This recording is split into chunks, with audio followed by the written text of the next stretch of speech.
Now that we've learned the techniques for factoring, we need to be able to decide when to use what, which is sometimes the hardest part. So what I'm gonna do, this is described in like this table here, but I'm gonna make it into like a little bit of a tree diagram, maybe off to the side here. So first up, if there's a greatest common factor other than 1, it has to be factored out, always.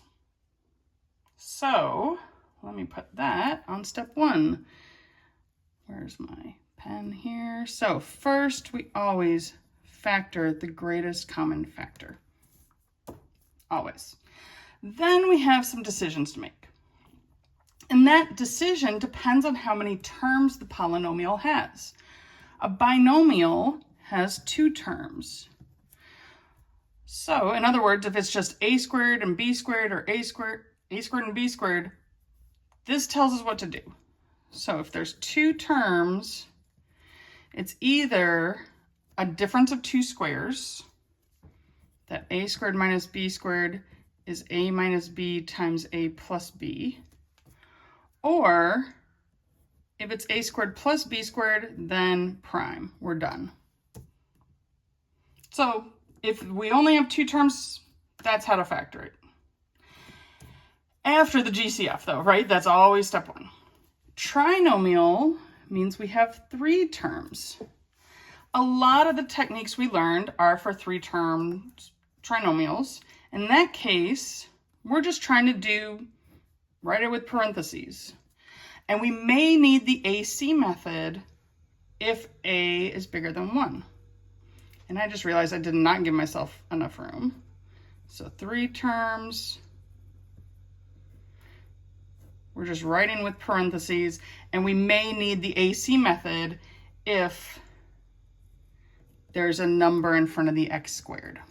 So if it's ax squared plus bx plus c, if there's this number here, then we need the AC method.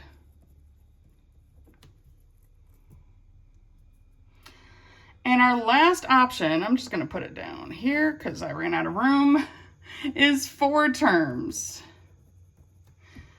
Maybe that's called a quadnomial. They didn't write that, but there it is. In this case, we always factor by grouping. So to decide what to do, we really just need to count how many terms are in the polynomial. And then if it's 3 terms, there's a little more decision making as far as like, do I need AC method or not? But otherwise, it's the number of terms that really is the deciding factor. So let's keep this in mind while we do the examples of this section. Also, always check your answer by using FOIL, right? That all you gotta do is FOIL or box method at the end to check. And sometimes you can even do that just in your head. You don't have to write out the check, but in your head, make sure you get back to what you began with. All right, example 1. Factor the following expression completely, outline the steps. How many terms? 3 terms. So with 3 terms, we want to go right to parentheses or AC method. Let's see, does this one have an A? Nope, no A, so we don't need that because A equals 1. So we just need to fill in the parentheses, and we do that by deciding what multiplies to the last number and adds to the middle number. So what times what makes 9? Well, 1 and 9, 3 and 3.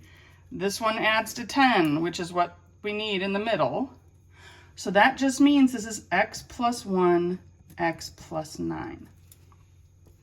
It's only when you have the AC method that you need to split the middle term and do factoring by grouping. In this case, there's no A, so I can go straight to the parentheses. And I think some of us have been sort of doing too much when we didn't need to. So hopefully that's a good reminder.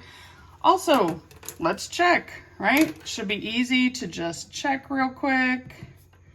X plus 1, x plus 9, do a quick FOIL or box method. X squared plus 9x plus 1x plus 9. Oh, look, that's 10x, so it checks, right? But like I said, that could be something you're doing in your head, especially for one that's as straightforward as this. All right, next one. How many terms? I'm counting 2 terms. two pieces added to or subtracted together. If these were added, the answer would be prime. We can't, just like it says here, if it's two squares added, can't do it. But since it's subtracted, we just need to figure out what the difference of squares is going to be. So meaning what times what would make y? Well, that's y times y makes y squared, sorry. Y squared's here. And what times what makes 100 is 10 squared. So then it's y minus 10, y plus 10. That's what we mean by difference of two squares, or dots. You can abbreviate it too. And a quick FOIL for a check. Let's see, y minus 10, y plus 10. We get y squared plus 10y minus 10y minus 100. Oh, the middle terms cancel. So that's why it checks out to just being y squared minus 100. That's why difference of two squares works out where 1 plus and 1 minus cancel the middle. All right, let's flip back the page and keep going with recognizing what to do. All right, this is three terms, a trinomial. And there's no a. So no AC method. So if that's the case, I need to just go straight to parentheses.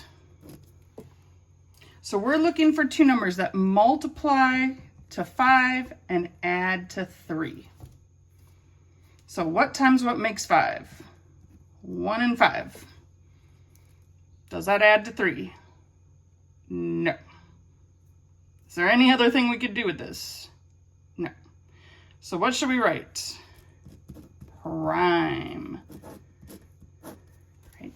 But we needed to know that this is the method to check. We couldn't find any combination, so that's why it's prime.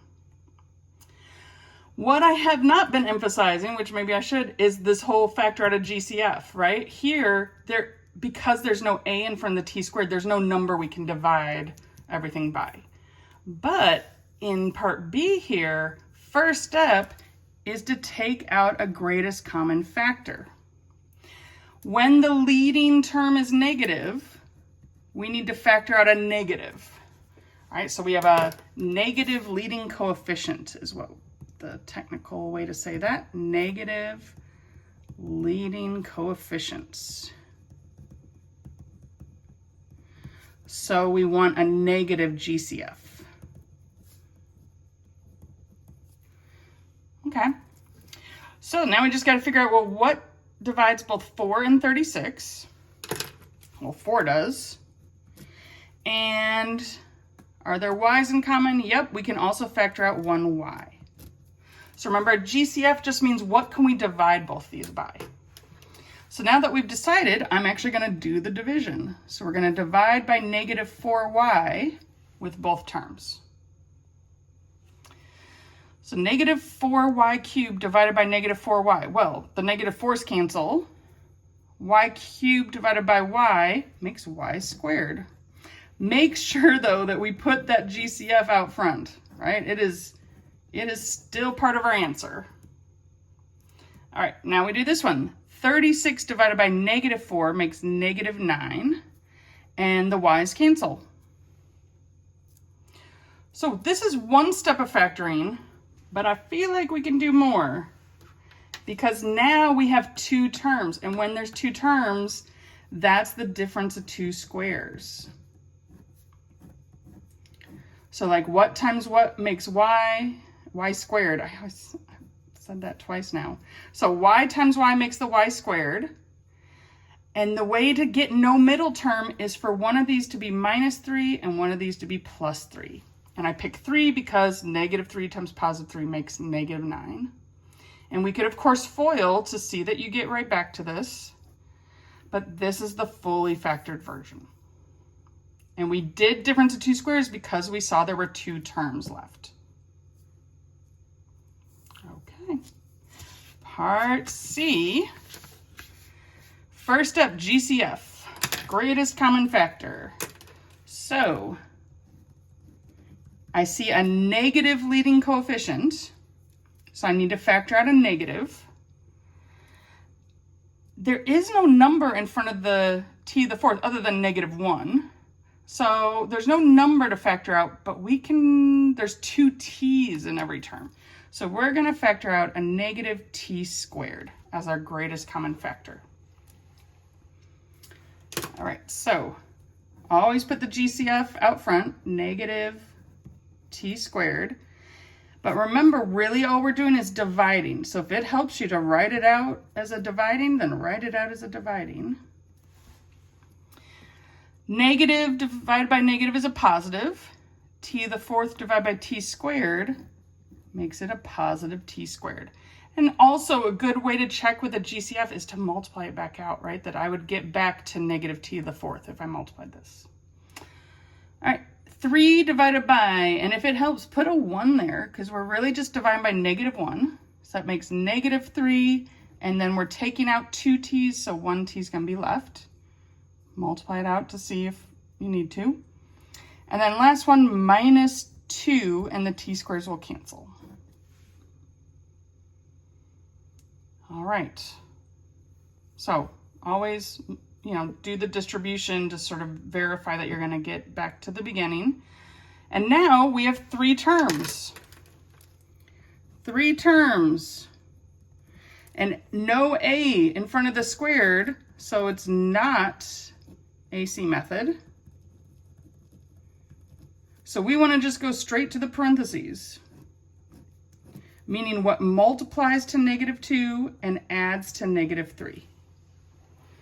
So let's see, -2, we could have 1 and -2, or -1 and +2. And I think that's it if we're doing whole numbers. So do any of these add to -3? I don't think so.